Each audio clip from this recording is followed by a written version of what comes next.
నమస్తే, welcome to morning edition. నేను మాదిరి. ముందుగా బులెటిన్ హెడ్లైన్స్ చూద్దాం. మరో 4 స్థానాలకు కాంగ్రెస్ అభ్యర్థుల ఖరారు. ఆదిలాబాద్, భువనగిరి, నిజామాబాద్, మెదక్ ప్రకటన.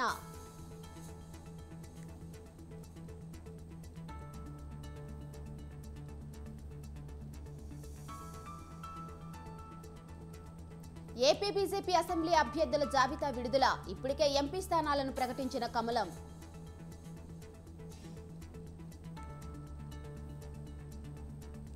కాసేపట్లో జగన్ బస్సు యాత్ర ప్రారంభం. ఆలగడ్డ నుంచి నంద్యాల వరకు నేడు ప్రచారం.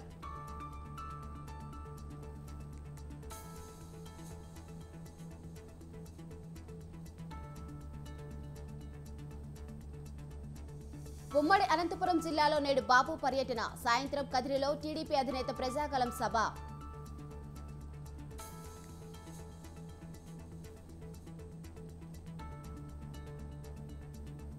నేడు మహబూబ్ నగర్ స్థానిక సంస్థల ఎమ్మెల్సీ ఉప ఎన్నిక. ఉదయం 8 గంటల నుంచి సాయంత్రం 4 గంటల వరకు పోలింగ్.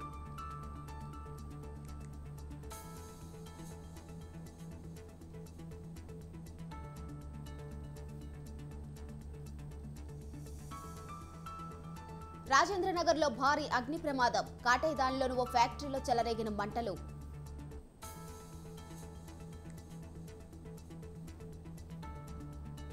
ఉప్పల్ స్టేడియంలో పరుగుల మోత. ముంబైపై సన్ రైజర్స్ హైదరాబాద్ ఘన విజయం.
బ్రేకింగ్ న్యూస్ చూస్తున్నాం. తిరుమలలో మరోసారి చిరుత సంచారం కలకలం రేపింది.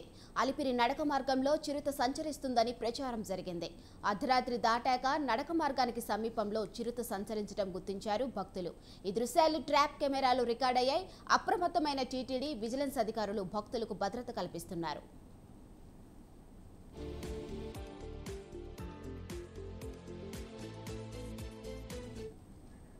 ఇక ఇదే అంశంపై మరింత సమాచారం మా రిపోర్టర్ రాము ఫోన్లో అందిస్తారు. చెప్పండి రాము, తిరుమలలో మరోసారి చిరుత సంచారం నేపథ్యంలో టీటీడీ అధికారులు ఎలాంటి భద్రత ఏర్పాట్లు చేస్తున్నారు? Thank you Madhuri. గత రాత్రి మనం చూసుకున్నట్టయితే అలిపిరి నడక మార్గంలో మరోసారి చిరుత కలకలం రేపింది. అయితే గతంలో చిన్నారి పైన కూడా చిరుత దాడి చేసి ఉన్నటువంటి సందర్భాలు ఉన్నాయి. అప్పటి నుంచి కూడా టీటీడీ పూర్తి స్థాయిలో కూడా భక్తులకు భరోసా కల్పిస్తూ ఉంది. నడక మార్గంలో ఒకవైపు శ్రీవారి మెట్లు కావచ్చు, అదేవిధంగా అలిపిరి నడక మార్గం నుంచి తిరుమలకు వెళ్లేటువంటి శ్రీవారి భక్తులకు ప్రత్యేకించి వాళ్ళకి చేతికి కర్రలనిచ్చి గుంపులుగా కూడా వెళ్ళమంటూ కూడా వాళ్ళకు సలహాలు సూచనలు చేసినటువంటి పరిస్థితి కనపడుతుంది. అంటే నిన్నటి దినం జరిగినటువంటి ఈ యొక్క చిరుత సంచారం ఏదైతే ఉందో కెమెరా ట్రాప్స్ లో కూడా రికార్డ్ అయింది. దీనికి సంబంధించి తిరుమల తిరుపతి దేవస్థానానికి సంబంధించినటువంటి విజిలెన్స్ అధికారులు కావచ్చు, అదేవిధంగా ఫారెస్ట్ అధికారులు ప్రతి ఒక్కరు కూడా భక్తులకి దగ్గర ఉండి వాళ్ళకి అక్కడ ఏ విధంగా తిరుమలకి వెళ్ళాలి, ఎటువంటి చర్యలు ఇక్కడ తీసుకోవాలి అనే దాని మీద కూడా ప్రత్యేకించి వాళ్ళకి వివరణ ఇచ్చిన తర్వాతనే తిరుమలకు నడక మార్గానికి అనుమతించినటువంటి పరిస్థితి అయితే కనపడుతుంది.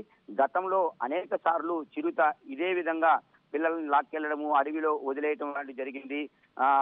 అటువంటి సందర్భాలన్నిటి నేపథ్యంలో కూడా చూసుకున్నట్టయితే తిరుమల తిరుపతి దేవస్థానం ఉన్నతాధికారులు పూర్తిగా కూడా భక్తులకు భరోసాని ఇచ్చేటువంటి పద్ధతిలో కూడా ముందుకు తీసుకెళ్తున్నారు. ఆ నడక మార్గంలో వెళ్ళినటువంటి భక్తులు అంటే సాయంత్రం 6-7 గంటల పైన ఎవరిని అనుమతించకుండా పూర్తిగా కూడా నిరోధించేటువంటి పరిస్థితి. అటు తర్వాత ఉదయం ఎవరైతే శ్రీవారి భక్తులు తిరుమలకు నడక మార్గాన్ని వెళ్లాలనేటువంటి నిర్ణయించుకొని ఉంటారో వారందరికీ కూడా చేతికి కర్రలు ఇచ్చి పంపిస్తున్నటువంటి పరిస్థితి కనపడుతుంది. అంటే ఎవరికి ఎటువంటి ఇబ్బందులు తలెత్తకుండా టీటీడీ ఉన్నతాధికారులు కావచ్చు, అదేవిధంగా విజిలెన్స్ ఫారెస్ట్ అధికారులంతా కూడా అన్ని సస్యరక్షణ చర్యలు తీసుకున్నటువంటి పరిస్థితి కనపడుతుంది. నిన్న జరిగినటువంటి ఈ యొక్క అలిపిరి మార్గంలో ఏదైతే చిరుత ఉందో దాని సీసీ ఫుటేజీ ద్వారా కూడా ఇప్పటికే అధికారులు గుర్తించారు. ఆ యొక్క చిరుతని ట్రాప్ చేయడానికి బోన్ కూడా ఏర్పాటు చేసేటువంటి పరిస్థితి కనపడుతుంది. మాదిరి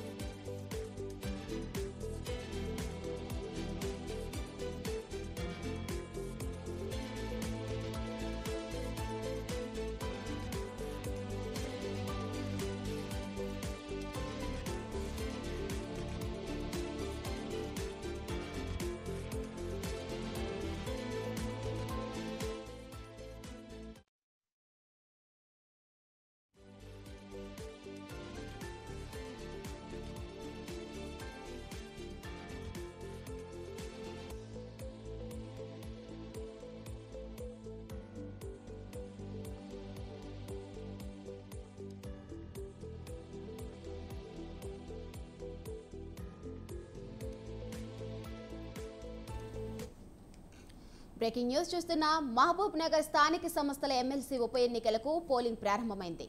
ఉదయం 8 గంటల నుంచి సాయంత్రం 4 గంటల వరకు పోలింగ్ నిర్వహించనున్నారు. దీనికోసం ఉమ్మడి మహబూబ్ నగర్ జిల్లా పరిధిలో 10 పోలింగ్ కేంద్రాలను ఏర్పాటు చేశారు. ఆయా పురపాలక సంఘాల కౌన్సిలర్లు, ఎంపీటీసీ, జెడ్పీటీసీ సభ్యులు, ఎక్స్ అఫీషియా సభ్యులు తమ ఓటు హక్కును వినియోగించుకోనున్నారు. మొత్తం 1439 మంది ఓటర్లు ఉన్నారు. పోలింగ్ కేంద్రాల వద్ద వెబ్ కాస్టింగ్, వీడియోగ్రాఫర్ల ద్వారా ఎన్నికల అధికారులు ఓటింగ్ శాలను పరిశీలిస్తున్నారు. ఇక ఇదే అంశంపై మరింత సమాచారం మా ప్రతినిధి వెంకట్ ఫోన్లో అందిస్తారు. చెప్పండి వెంకట్, మహబూబ్ నగర్ స్థానిక సంస్థల ఎమ్మెల్సీ ఉప ఎన్నికల పోలింగ్ పై అప్డేట్స్ ఏంటి? మాదిరి కొన్ని నిమిషాల క్రితమే ఈ స్థానిక సంస్థల ఉప ఎన్నికకు సంబంధించిన పోలింగ్ ప్రక్రియ ప్రారంభమైందని చెప్పవచ్చు. ముఖ్యంగా ఉదయం 8 గంటల నుంచి సాయంత్రం 4 గంటల వరకు ఈ పోలింగ్ కేంద్రాల వద్ద సంబంధించిన ఓటర్లు మొత్తం ఉమ్మడి జిల్లా వ్యాప్తంగా చూసుకుంటే 1439 మంది ఓటర్లు ఉన్నారు. ఇందులో కౌన్సిలర్లు, జెడ్పీటీసీలు, ఎంపీటీసీలతో పాటు ఎక్స్ అఫీషియల్ గా చెప్పబడితే ఎంపీలు, ఎమ్మెల్యేలు, ఎమ్మెల్సీలు కూడా తమ ఓటు హక్కును వినియోగించుకునే అవకాశం ఉంటుంది. ఈ నేపథ్యంలో గతంలో జరిగిన ఈ రాజీనామా అంటే గతంలో ఈ స్థానిక సంస్థలకు సంబంధించిన ఎమ్మెల్సీగా బారాస అభ్యర్థి ఎమ్మెల్సీగా కొనసాగిన కసిరెడ్డి నారాయణ రెడ్డి రాజీనామా చేయడంతో ఈ ఉప ఎన్నిక అనివార్యమైందని చెప్పొచ్చు. దీనికి సంబంధించి ఇప్పటికే ఉప ఎన్నికకు సంబంధించిన ఎన్నికల్లో ఈ ఎమ్మెల్సీ ఎన్నికల్లో ఖచ్చితంగా గెలవాలని కాంగ్రెస్ అటు బారాస విశ్వ ప్రయత్నాలు చేసినా ఇప్పటికే క్యాంపు రాజకీయాలు కూడా నిర్వహించాయి. దాంతో పాటు కాంగ్రెస్ అభ్యర్థిగా మన్నే జీవన్ రెడ్డి, బారాస అభ్యర్థిగా నవీన్ రెడ్డి బరిలో ఉన్నారు. అంటే 13 మంది తమ అభ్యర్థి దానికి సంబంధించిన నామినేషన్లను ఉపసంహరించుకోవడంతో ముగ్గురు, ఒక స్వతంత్ర అభ్యర్థి సుదర్శన్ రెడ్డి, దాంతో పాటు కాంగ్రెస్, బారాసకు సంబంధించిన ముగ్గురు అభ్యర్థులే ఈ బరిలో నిలిచారని చెప్పవచ్చు. మొత్తంగా చూసుకుంటే ఉమ్మడి మహబూబ్నగర్ జిల్లా వ్యాప్తంగా అక్కడ వనపర్తి, నాగర్ కర్నూలు, నారాయణపేట, షాద్ నగర్ ఇలా అన్ని 10 నియోజకవర్గాలకు సంబంధించిన 10 పోలింగ్ కేంద్రాలను ఏర్పాటు చేశారు. ప్రతి పోలింగ్ కేంద్రం వద్ద కూడా ఆయా జిల్లా ఎస్పీలు, కలెక్టర్లు పకడ్బందీ చర్యలు తీసుకున్నారు. ఎక్కడ కూడా పోలింగ్ కేంద్రాలకు వచ్చే అభ్యర్థులకు, ఓటర్లకు కానీ ఎలాంటి ఇబ్బందులు తలెత్తకుండా పకడ్బందీ చర్యలు అయితే తీసుకుంటున్నారు. అక్కడ 144 సెక్షన్ కూడా, ఆ చుట్టుపక్కల 144 సెక్షన్ కూడా విధించిన నేపథ్యంలో ఈ ఎన్నికల సక్రమంగా జరిగినట్లయితే జిల్లా కలెక్టర్లు అటు పోలీసు అధికారులు కూడా చర్యలు తీసుకున్నారు.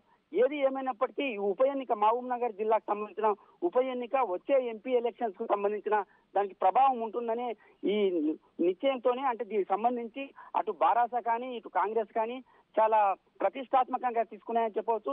ఈ ఎన్నికల ఫలితాలే వచ్చే ఎంపీ ఎలక్షన్ల పైన ప్రభావం పడే అవకాశం ఉంటుందని, దీన్ని ఖచ్చితంగా ఈ ఎమ్మెల్సీ సంబంధించిన ఎన్నికకు సంబంధించిన అభ్యర్థిని గెలిపించుకోవాలని ఇప్పటికే 10 రోజులుగా అటు కాంగ్రెస్ కానీ అటు బారాస కానీ క్యాంపు రాజకీయాలు నిర్వహించాయని చెప్పవచ్చు. విహారయాత్రలతో అభ్యర్థులను తమ ఎక్కడ కూడా ఇబ్బందులు తలెత్తకుండా, అంటే వాళ్ళు చేజారిపోకుండా చర్యలు అయితే తీసుకున్నారు.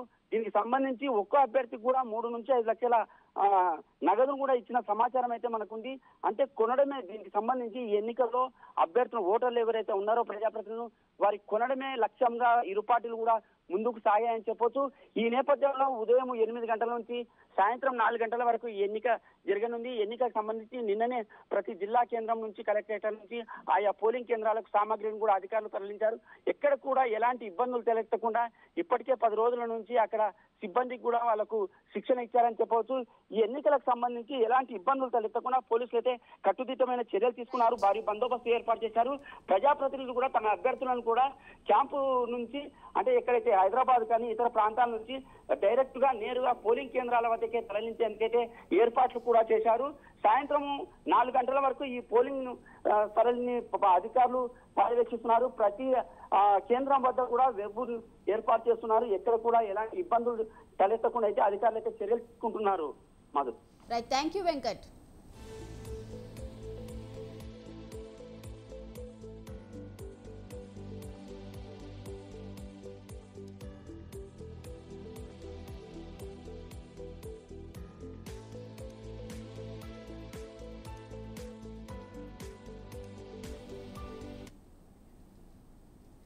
పొత్తులో భాగంగా అనపర్తి అసెంబ్లీ టికెట్ బీజేపీకి కేటాయించడంతో టీడీపీ శ్రేణులు ఒక్కసారిగా బగ్గుమన్నాయి. మాజీ ఎమ్మెల్యే రామకృష్ణారెడ్డి స్వగృహానికి చేరుకున్నారు. ఒకరిద్దరు కార్యకర్తలు ఒంటిపై పెట్రోల్ పోసుకొని నిప్పంటించుకునే ప్రయత్నం చేశారు. వారిని వారించిన రామకృష్ణారెడ్డి కుటుంబాన్ని కార్యకర్తలను కాపాడుకునే బాధ్యత తనపై ఉందన్నారు. తాను రాజకీయంగా మోసపోయానన్నారు. అధిష్టానం ఏ ఆలోచనతో ఈ నిర్ణయం తీసుకుందో తెలుసుకొని అనంతరం భవిష్యత్ కార్యాచరణ ప్రకటిస్తానన్నారు. 50 సంవత్సరాలుగా కాంగ్రెస్ పార్టీతో అనుబంధం ఉన్న అనేక మంది వ్యక్తులు ఇవాళ నా మాటను నమ్మి నాకు చంద్రబాబు నాయుడు గారు గౌరవం ఇస్తున్నారు, నా మాట నమ్ముతారు అనే ఉద్దేశంతో, నా మాటకు విలువిస్తారనే ఉద్దేశంతో అనేక మంది వాళ్ళ తెలుగుదేశం పార్టీలో చేరడం జరిగింది. వారందరికీ నేను జవాబుదారీగానే ఉంటానని కూడా ఈ సందర్భంగా తెలియజేస్తా ఉన్నా. మీరే కాదు, మిమ్మల్నే కాదు, గతం నుంచి నాతో ఉన్న కార్యకర్తలనే కాదు, ఇవాళ నన్ను నమ్మి బయట పార్టీల్లోంచి వాళ్ళ తెలుగుదేశంలోకి వచ్చి తెలుగుదేశాన్ని బలోపేతం భాగంగా అనపర్తి అసెంబ్లీ టికెట్ బీజేపీకి కేటాయించడంతో టీడీపీ శ్రేణులు ఒక్కసారిగా బగ్గుమన్నాయి. మాజీ ఎమ్మెల్యే రామకృష్ణారెడ్డి స్వగృహానికి చేరుకున్నారు. ఒకరిద్దరు కార్యకర్తలు ఒంటిపై పెట్రోల్ పోసుకొని నిప్పంటించుకునే ప్రయత్నం చేశారు. వారిని వారించిన రామకృష్ణారెడ్డి కుటుంబాన్ని కార్యకర్తలను కాపాడుకునే బాధ్యత తనపై ఉందన్నారు. తాను రాజకీయంగా మోసపోయానన్నారు. అధిష్టానం ఏ ఆలోచనతో ఈ నిర్ణయం తీసుకుని అనంతరం భవిష్యత్ కార్యాచరణ ప్రకటిస్తామన్నారు. ఇక ఇదే అంశంపై మరింత సమాచారం మా ప్రతినిధి సతీష్ ఫోన్లో అందిస్తారు. చెప్పండి Satish, Anaparthi assembly ticket BJP ప్రకటించిన తర్వాత టీడీపీ వర్గాలు ఆందోళనకు దిగినట్టు తెలుస్తుంది. దీనిపై పూర్తి అప్డేట్స్ ఏంటి? Good morning Madhuri. ఏదైతే గతంలో అనపర్తి నియోజకవర్గంలో అభ్యర్థిగా అదే ఎమ్మెల్యే సీటు ఫస్ట్ లిస్ట్ లోనే రామకృష్ణారెడ్డికి ప్రకటించడం జరిగింది.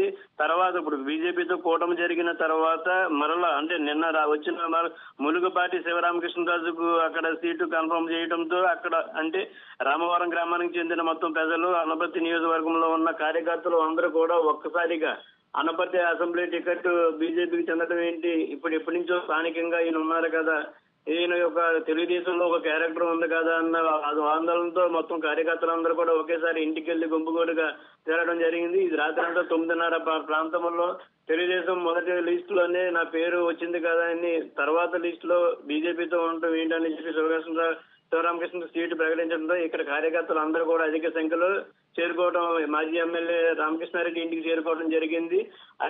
ఇదే విషయం మీద అనపర్తి మండలం రామవరం గ్రామంలో మాజీ ఎమ్మెల్యే రామకృష్ణారెడ్డికి మొత్తం అధిక సంఖ్యలో రాత్రి 9 గంటలకి జనం చేరుకోవడం జరిగింది. ఇద్దరు కార్యకర్తలు అయితే పెట్రోల్ తో వచ్చి శరీరంపై పోసుకుని నిప్పంటుకుంచే ప్రయత్నాలు అయితే చేశారు. అప్పుడు వెంటనే రామకృష్ణారెడ్డి మరి అక్కడ పక్కన ఉన్న మొత్తం జనం అందరూ కలిపి వాళ్ళని అడ్డుకోవడం జరిగింది. అనంతరం కార్యకర్తలను ఉద్దేశించి రామకృష్ణారెడ్డి మాట్లాడుతూ తాను రాజకీయంగా చాలా మోసపోయానని, దీనికి కారణాలు ఏంటి, నా కుటుంబాన్ని వెనకాల మీరందరూ ఉన్నారు, మిమ్మల్ని కాపాడుకునే బాధ్యత నాకు కూడా ఉన్నదని రామకృష్ణారెడ్డి చెప్పడం జరిగింది. అధిష్టానం ఈ పని ఎందుకు చేసింది అనే ఆలోచనలు ఈ రోజు ఉదయం 9 గంటలకు తన ఇంటి వద్దే రామవరంలో తన స్వగ్రామం ఇంటి వద్దే అందరి సమీక్షంలోనే ఏ నిర్ణయం తీసుకుని ఎదరికి వెళ్తారా అని చర్చించడం జరుగుతుంది. అంటే ఈ రోజు 9 గంటలకు కార్యకర్తలు మొత్తం నాయకులు అందరి చేత కూడా అక్కడ కూర్చుని ఇవాళ 9 గంటలకు తగు నిర్ణయం తీసుకునే వరకు కూడా ఎవరు కూడా ఎటువంటి ఉద్రిక్తలు పాల్పడొద్దని జాగ్రత్తలు వహించాలని చెప్పి రామకృష్ణారెడ్డి చెప్పడం జరిగింది. ఈ రోజు కార్యాచరణ ఏంటన్నది 9 గంటలకు ఉదయం చెప్పడం జరుగుతుంది. మాధురి. సతీష్.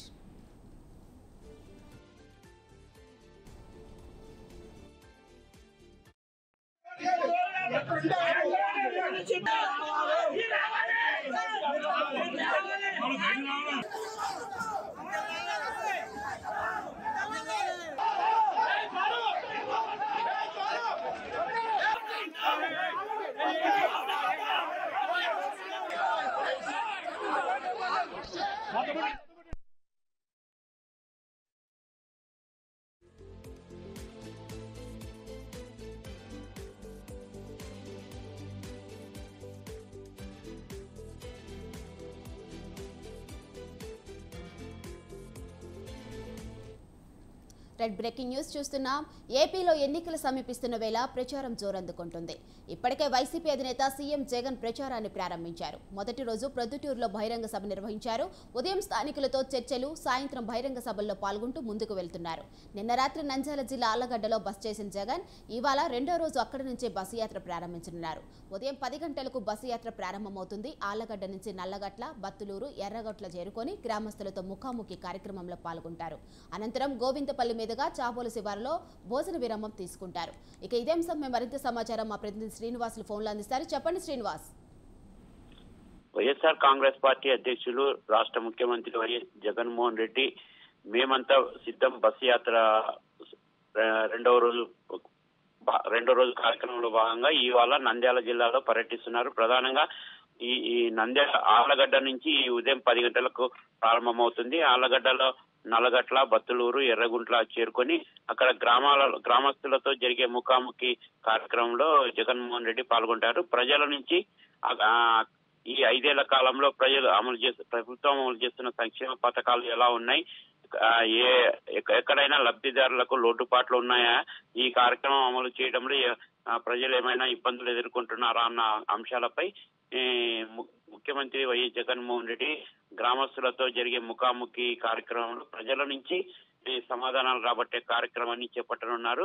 ప్రధానంగా ఈ ప్రచార కార్యక్రమంలో ప్రజలతో జరిగే ముఖాముఖి కార్యక్రమంలో ప్రభుత్వం అమలు చేస్తున్న కార్యక్రమాల అమలు తీరు ఎలా ఉంది అన్న దానిపై నేరుగా ప్రజలతోనే సమాచారాన్ని రాబట్టాలన్న నిర్ణయానికి వచ్చి ఈ కార్యక్రమానికి ముఖ్యమంత్రి వైఎస్ జగన్మోహన్ రెడ్డి శ్రీకారం చుట్టారని చెప్పవచ్చు. ఈ కార్యక్రమం అనంతరం గోవిందపల్లి మీదుగా చాబోలు వద్ద మధ్యాహ్నం భోజనం కోసం కొంత విరామం తీసుకున్న అనంతరం అక్కడి నుంచి నూనెపల్లి మీదుగా నంద్యాలకు చేరుకుంటారు. నంద్యాలలో ఈ మధ్యాహ్నం ప్రభుత్వ డిగ్రీ కాలేజ్ ఆవరణంలో జరిగే మేమంతా సిద్ధం బస్సు బహిరంగ సభలో పాల్గొంటారు. ఈ బహిరంగ సభ అనంతరం బస్సు యాత్ర పాణ్యం నియోజకవర్గం మీదుగా పలు గ్రామాల మీదుగా చేరుకొని ఈ రోజు రాత్రికి పాణ్యం నియోజకవర్గ పరిధిలోని కల్లూరు మండలం పెంచికాపాడు వద్దకు చేరుకొని అక్కడే రాత్రి బస చేస్తారు. అయితే ఈ రెండవ రోజు షెడ్యూల్లో భాగంగా గ్రామస్తులతో నేరుగా ప్రభుత్వం పథకాలను సంబంధించి లోటుపాట్లను తెలుసుకోవడం, నంద్యాలలో జరిగే బహిరంగ సభలో ప్రసంగించడం అనేది మాత్రం ఈ రెండు విశేషమని చెప్పవచ్చు. Right, thank you Srinivas.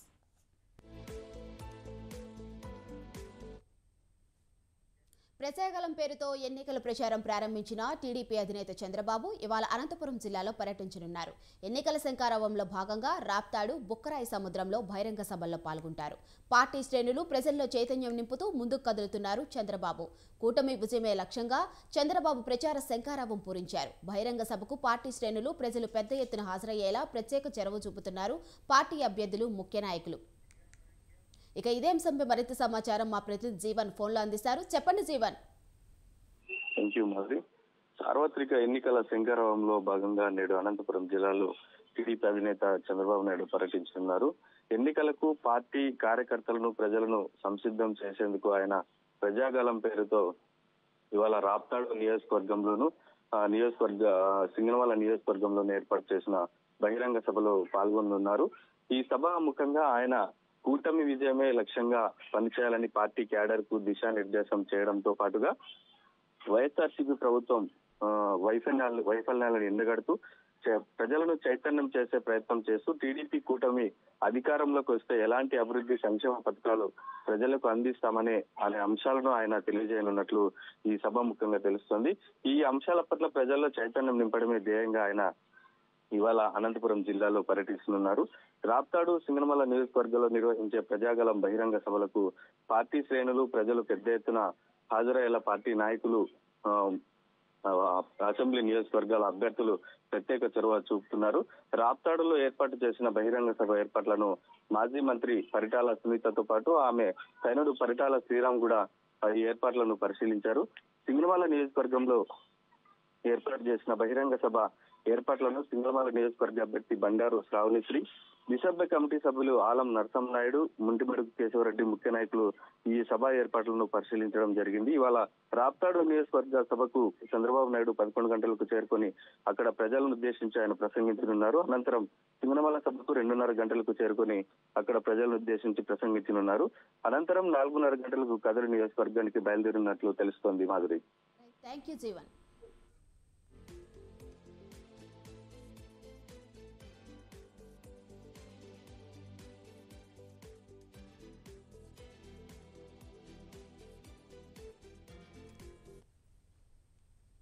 Lok Sabha ఎన్నికలకు సంబంధించి బరిలో దిగనున్న 4 ఎంపీ అభ్యర్థులను కాంగ్రెస్ హైకమాండ్ ప్రకటించింది.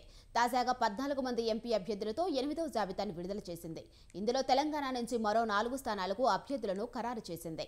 నిజామాబాద్ నుంచి టి జీవన్ రెడ్డి, ఆదిలాబాద్ నుంచి సుగుణ, మెదక్ నుంచి నీలం మధు, భువనగిరి నుంచి చామల కిరణ్ కుమార్ పోటీ చేయనున్నారు. దీంతో ఇప్పటి వరకు తెలంగాణలో 13 లోక్సభ స్థానాలకు అభ్యర్థులను ఖరారు చేసినట్లయింది.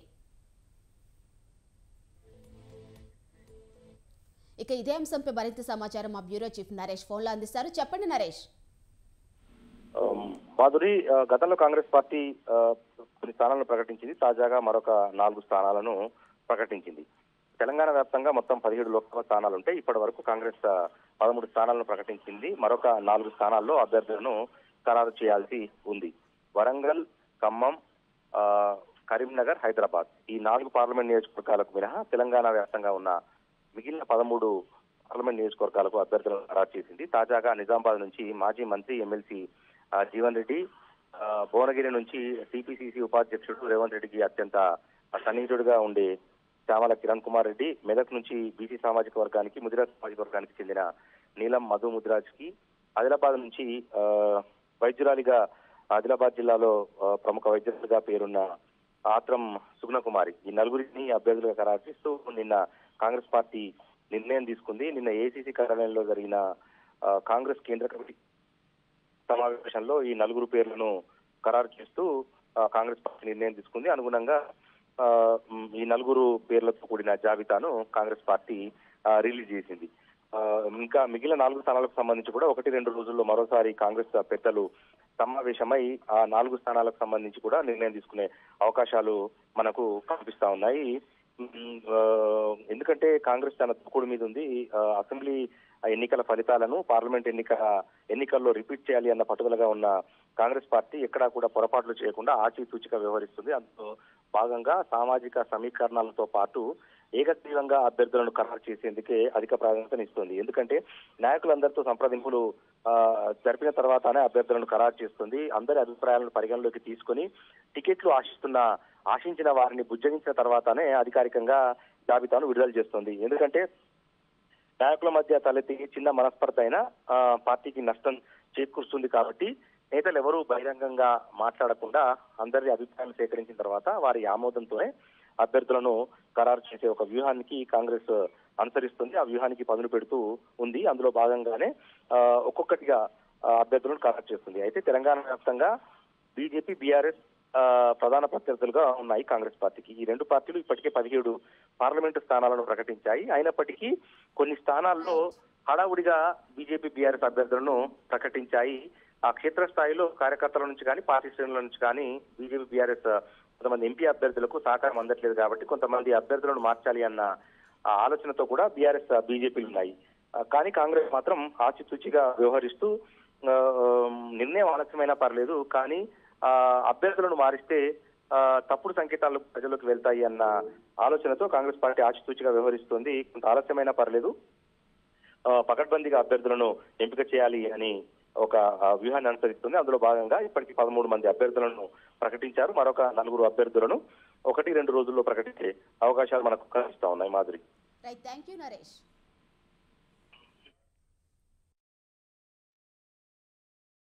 ఆంధ్రప్రదేశ్ ఎన్డీఏ కూటమి నేతల సమావేశం ఏపీ బీజేపీ అధ్యక్షురాలు పురంధేశ్వరి నివాసంలో జరిగింది. ఏపీ టీడీపీ అధ్యక్షులు అచ్చెన్నాయుడు, జనసేన నేత నాదెండ్ల మనోహర్తో పాటు బీజేపీ ఎన్నికల ఇన్ఛార్జ్ అరుణ్ సింగ్, సిద్ధార్థ సింగ్లు హాజరయ్యారు. పార్లమెంట్ ఎన్నికలతో పాటు ఏపీ శాసనసభ ఎన్నికల ప్రచారం, ఉమ్మడి మేనిఫెస్టో రూపకల్పనపై ప్రధానంగా చర్చ జరిగింది. ప్రధాని మోదీ, అమిత్ షా తదితర పార్టీ అగ్రనేతల పర్యటనపైన నేతలు సమాలోచనలు చేశారు.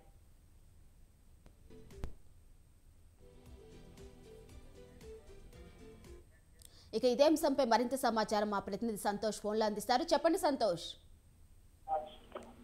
మాధురి, ఏపీలో బీజేపీ అసెంబ్లీ స్థానాల ప్రకటన అనంతరం కూడా ఇటు ఏదైతే కూటమి ఎన్డీఏ కూటమి ఉంటుందో ఆ కూటమి అయితే కనుక ఏపీలో బీజేపీ రాష్ట్ర అధ్యక్షురాలు పురంధేశ్వరి నివాసంలో భేటీ అవడం కూడా జరిగింది. ఇక టీడీపీ నుంచి అచ్చెన్నాయుడుతో పాటు అదేవిధంగా జనసేన పొలిటికల్ అఫైర్స్ చైర్మన్ అయినటువంటి నాదెండ్ల మనోహర్ హాజరవడం కూడా జరిగింది. ఇక బీజేపీ నుంచి చూసుకున్నట్లయితే కనుక ఏపీ రాష్ట్ర ఎన్నికల ఇన్ఛార్జ్ గా నియమించినటువంటి బీజేపీ జాతీయ ప్రధాన కార్యదర్శి అరుణ్ సింగ్ తో పాటు సహాయ ఇన్ఛార్జ్ ఉత్తరప్రదేశ్ ఎమ్మెల్యే సిద్ధార్థ్ సింగ్ కూడా హాజరవడం కూడా జరిగింది. ముఖ్యంగా చూసుకున్నట్లయితే కనుక ఇప్పటికే అసెంబ్లీ స్థానాలన్నీ కూడా ప్రకటించడంతో ఇటు బీజేపీతో పాటు అదేవిధంగా మేజర్ గా జనసేన, టీడీపీ అభ్యర్థులను ప్రకటించిన అనంతరం కూడా ఇక రాష్ట్ర వ్యాప్తంగా కూడా ప్రచారానికి సిద్ధమవుతున్నట్టు కూడా తెలుస్తా ఉంది. అయితే ఇక చూసుకున్నట్లయితే కనుక ఏదైతే ప్రచార సభలు ఉంటాయో ఆ ప్రచార సభల నిమిత్తము కూడా హాజరయ్యేటువంటి బీజేపీ నాయకులు, ముఖ్యమైనటువంటి నాయకులు హాజరవుతారు. సమన్వయంతో వెళ్ళాలి అంటూ కూడా ఇటు కోఆర్డినేషన్ సమావేశాలు ఏవైతే జరుగుతాయో వాటిలో అయితే కనుక పొత్తు ధర్మం నియమాల ప్రకారం కూడా వెళ్ళాలంటూ కూడా సూచనలు అనేది కూడా చేసుకోవడం కూడా జరుగుతూ ఉంది. ఏదేమైనప్పటికీ ఇటు వైసీపీ ముక్తి ఆంధ్రప్రదేశ్ లక్ష్యంగా ఇటు పనిచేయాలంటూ కూడా కార్యకర్తలకి దిశానిర్దేశం చేసే విధంగా కూడా ఇటు నాయకులందరూ కూడా ఇటు కలిసికట్టుగా పనిచేయాలంటూ కూడా ఇటు ఈ సమావేశంలో చర్చలు జరిగినట్టు కూడా తెలుస్తూ ఉంది. మాధురి. Thank you Santosh.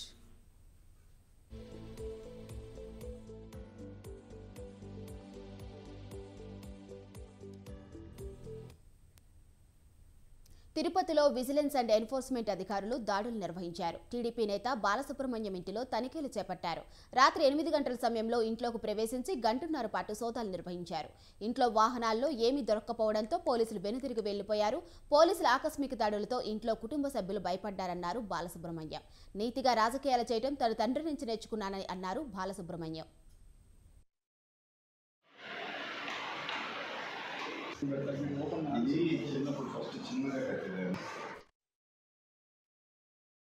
మా ఇంటి చుట్టుపక్కల ఒక 4-5 జీబులు ఆగడం, ఒక హై డ్రామా క్రియేట్ చేయడం జరిగింది. ఈరోజు తిరుపతిలో మీరు చూశారు, గోడౌన్స్ లో పట్టుబడ్డం, గోడౌన్ లో సామాగ్రిలు పట్టుబడ్డం, వాళ్ళందరినీ కొద్దిగా డైవర్ట్ చేసేదానికో మరి దేనికో ఒక 4 గంటల నుంచి ఇక్కడ హై డ్రామా చేసి విజిలెన్స్ ఎన్ఫోర్స్మెంట్ అని చెప్పారు. పోలీసు వాళ్ళు, ఇక్కడ ఉండే పోలీసు వాళ్ళందరూ కూడా ఇల్లంతా సోదాలు చేయడం జరిగింది.